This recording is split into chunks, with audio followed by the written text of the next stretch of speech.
శేఖర్ భాష నా పైన ఫిజికల్ గా అటాక్ చేశాడు అండి. నన్ను ఫస్ట్ కడుపులో తన్నాడు, లేదా నడుపు మీద తన్నాడు. 12 స్టెప్స్ కిందకి పడ్డాను నేను. నా బ్రెస్ట్ మొత్తం కార్నర్ ఉన్న రాయికి తగిలింది. పోలీస్ కంప్లైంట్ ఇవ్వడం జరిగిందండి.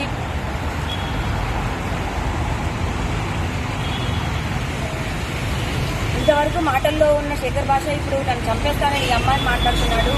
నాకు ప్రాణహాని ఉందండి. మొన్న రాత్రి కూడా మా ఇంట్లో కిటికీల వైపు రాళ్ళు తీసుకొని కొట్టాడు. నాకు భయం వేస్తుంది. నాకేం జరిగినా సరే శేఖర్ భాష మాత్రమే కారణం అవుతాడు. ఎంత పర్సనల్ గా తీసుకోకపోతే శేఖర్ భాష ఇన్వాల్వ్ అయ్యి మాట్లాడుతున్నాడు. మరి ఎన్ని డబ్బులు ముట్టాయో, మరి మగజ తానిముత్యం అంటున్నాడు. అవేమి నమ్మొద్దండి.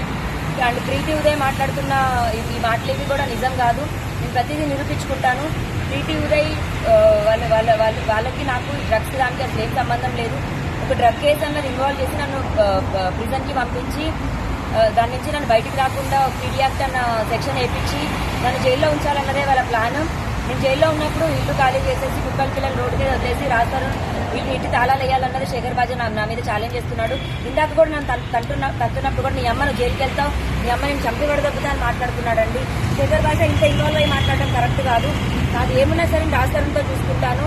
శేఖర్ భాషను దయచేసి ఎంకరేజ్ చేయొద్దండి. అతను అంత క్రిమినల్ మైండెడ్ గా మాట్లాడుతున్నాడు. ఫిజికల్ గా నా పైన అటాక్ చేసి కాల్తో అన్నాడండి. ఈ కంప్లైంట్ ఇవ్వడం అనేది జరిగింది. రేపు ఎఫ్ఐఆర్ నమోదు చేస్తున్నారు. శేఖర్ భాష పైన చర్యలు తీసుకోవాలని కోరుకుంటున్నాను.